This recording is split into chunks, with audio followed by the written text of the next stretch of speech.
Hola, ¿qué tal? Mi nombre es Juan Carlos Pacheco, soy médico ocupacional del Grupo PA Perú y hoy día vamos a iniciar con la capacitación de primeros auxilios.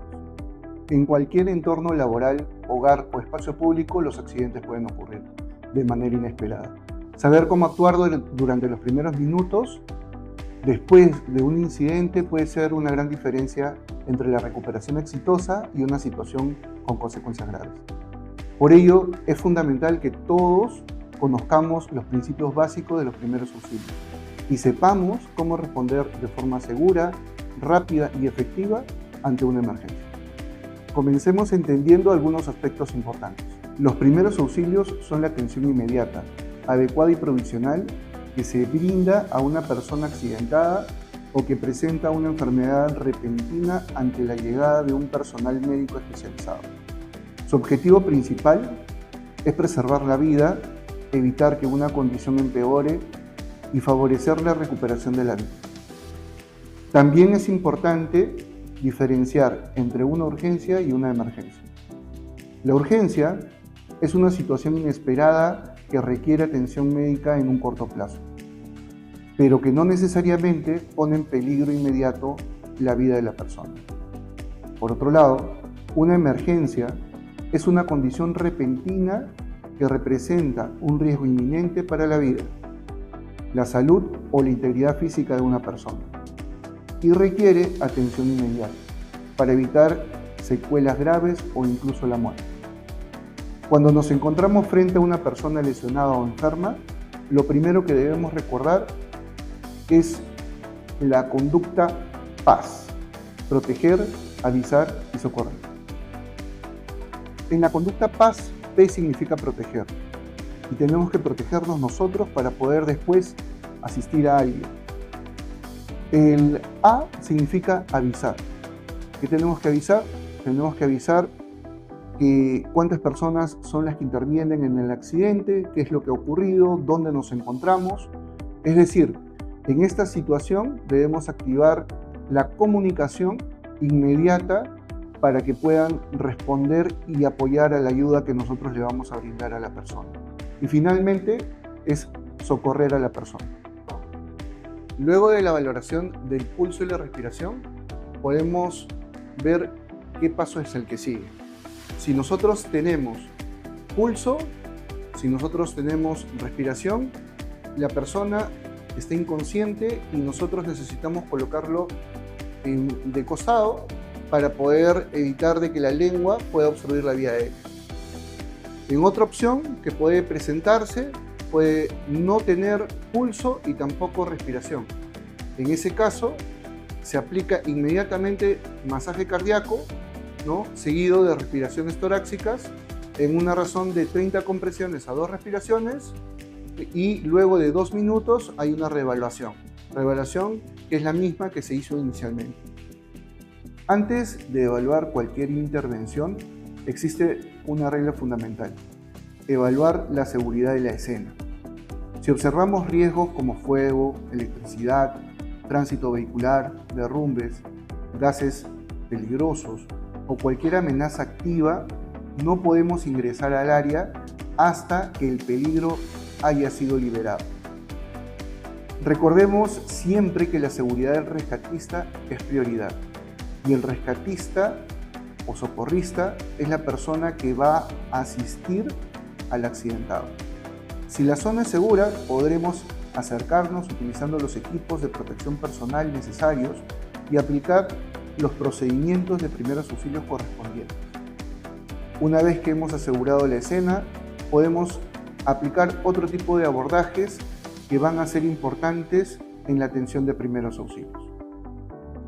Luego de revisar el abordaje de una atención en caso de una emergencia, vamos a tener que identificar cuál es la evaluación posterior que se tiene que hacer. Tenemos que aplicar el XABCDE. ¿Qué significan estas siglas? X significa la verificación en caso de una hemorragia externa masiva y poder relacionar esta identificación con el control que se tiene que dar. En estos casos, cuando se identifica, se tiene que hacer un control de hemorragias. Para eso vamos a necesitar 4 cosas. La primera es la compresión directa de la zona de la hemorragia. Lo segundo es la posible elevación del miembro afectado. Tercero, la presión directa de zonas en las cuales están por debajo de la zona afectada. Es decir, si tengo un pequeño corte en el antebrazo, la presión en zonas de presión vendría a ser a nivel del brazo. Y por último, tenemos el torniquete, que solamente se va a emplear en caso de que una persona tenga una amputación. En caso no pueda proceder esto, tenemos la compresión directa. ¿Ok? Eso en lo que es X. En lo que es A, se identifica la vía aérea. En este caso, se utiliza dos maniobras, frente mentón o tracción mandibular, según sea el caso. ¿Para qué? Para poder mantener permeable el paso del aire desde la nariz o la boca hasta los pulmones y otros órganos. En lo que es B, que es respiración, breathe en inglés, nosotros vamos a tener que verificar si la respiración es adecuada y si necesita algún tipo de soporte. En caso lo requiera, nosotros podemos utilizar no solamente estos elementos que nosotros hemos mencionado, sino también un soporte, digamos, respiratorio que nosotros podamos brindarle a la persona que en este caso sufre del accidente. Por último, tenemos el C, que vendría a ser control de hemorragias. Este control ya es más específico. El control de hemorragias, que es circulación en realidad, no solamente tiene que ver con el control de hemorragias, sino también con los latidos que podamos encontrar. La D es déficit neurológico. En este caso solamente se identifica si hay conciencia o inconsciencia, y de acuerdo a eso solamente se reporta el hecho porque no podemos hacer mucho en el tema de primeros auxilios. Y E es misceláneas, que podemos, de acuerdo a lo que nosotros podamos encontrar, podemos actuar. Y eso vendría a ser el XABCD. En este bloque lo que vamos a hablar son de heridas, quemaduras y trastornos musculoesqueléticos. En heridas, sencillo, solamente nosotros necesitamos saber que una herida es la pérdida de continuidad en la piel, ¿ok? Hay diferentes tipos de definiciones relacionadas a las heridas y de diferentes clasificaciones, pero lo que necesitamos saber es cómo tenemos que abordarlas.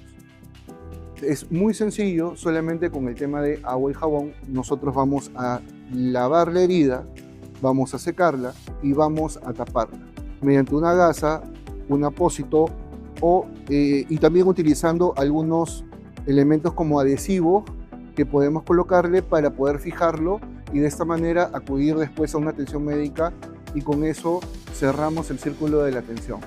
En el caso de quemaduras, lo más importante es saber, uno, que hay dos tipos de clasificación. Uno, que es por profundidad, primer, segundo, tercer grado, ¿no? Donde la de primer grado es una quemadura superficial, es un enrojecimiento, dolor, ¿no? Molestias que se puedan generar. Segundo grado es lo mismo, pero con aparición de ampollas. Y por último, ya no hay dolor, la quemadura es mucho más profunda y la resolución de esa atención vendría a ser ya en una clínica o un hospital. Y por último, en la clasificación de quemaduras vendría a ser la superficie corporal quemada. ¿Qué significa? Y acá vamos a aplicar la regla de los 9, es que vamos a estimar el porcentaje del cuerpo quemado, ¿no? 9% por ejemplo del brazo, 9% del otro brazo, y así vamos contabilizando el porcentaje probable de quemaduras que podrían haber en el cuerpo, ¿ok? Es importante señalar que ante una quemadura por calor tenemos que colocar el cuerpo debajo de un caño con agua, ¿no? Que lo podemos en cualquier sitio, y disminuimos el tema de dolor, lo vendamos, ¿no? Y lo colocamos en lo trasladamos, en este caso al trabajador, a la persona que haya sido quemada, para que tenga una atención médica en un establecimiento de salud de mayor poder resolutivo y solucionar su problema. En el caso de quemaduras químicas, el uso de agua también es el mismo. En quemaduras eléctricas no se utiliza agua, es lo más importante. En el caso de lo que son los trastornos musculoesqueléticos, estamos hablando de esguinces, fracturas y algún tipo digamos, de esguince o cualquier otra lesión. En realidad, a lo que llamemos nosotros vamos a actuar de la misma manera.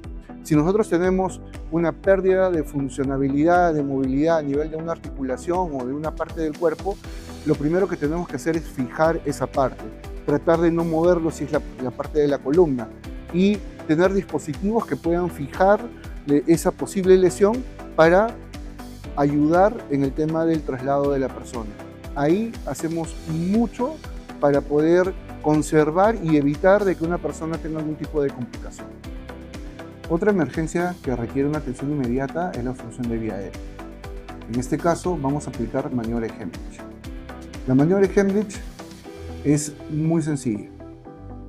Nosotros inicialmente cuando vemos a una persona que está obstruyéndose la vía aérea y tiene que elaborar una señal universal que vendría a ser esta de acá. Si nosotros vemos ese gesto, estamos frente a una obstrucción de vía aérea.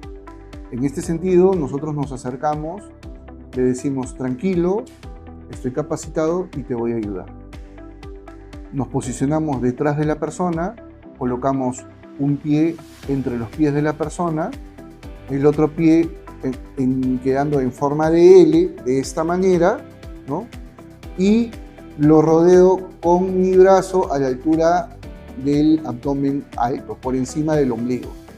Haciendo puño, lo abrazo con la otra mano y hago unas compresiones a nivel del abdomen, hacia atrás y hacia arriba, ¿no? Por cada vez, para que pueda eliminar esa obstrucción, ese cuerpo extraño que tiene ocluyendo parcial o totalmente la vía aérea. Cuando nosotros tenemos bastante tiempo, ha pasado bastante tiempo con esta obstrucción, puede hacer que la persona pierda conocimiento. Cuando pierde conocimiento, al momento de rodearlo, vamos a sostener con el cuerpo, con nuestro cuerpo a la persona, colocando nuestro hombro, dando pasos hacia atrás para poderlo colocar en el piso. Inmediatamente colocado en el piso, aplicamos RCP. Y esa vendría a ser la forma de aplicar correctamente la maniobra de Hemlich. Como último punto, tenemos el tema de convulsiones. ¿Qué hacer en caso de ver una persona que está convulsionando? Lo primero es guardar la calma. Segundo, es comenzar a contabilizar el tiempo que inicia el tema de la convulsión. Tercero, es colocar algo debajo de la cabeza de la persona, evitando de que ésta comience a golpearse contra el piso. Evitar de que cualquier cosa que esté alrededor le ocasione algún tipo de daño y tratar de mantenerlo en una postura. Jamás es colocar las manos sobre el cuerpo o tratando de fijarlo de alguna manera o meterle las manos dentro de la boca, porque podríamos perder los dedos. Esa es la forma como podemos actuar ante una convulsión. Para terminar, actuar con serenidad, proteger la escena, solicitar ayuda oportunamente y aplicar correctamente los conocimientos adquiridos pueden marcar la diferencia entre la vida y la muerte. La preparación, la prevención y el compromiso de cada trabajador son fundamentales para construir un entorno más seguro y responder adecuadamente ante cualquier tipo de emergencia. Este mensaje y este tipo de conocimientos deben ser aplicados adecuadamente. ¿Okay? Les agradezco haber podido revisar toda esta información y espero que les sirva de algo. Muchas gracias.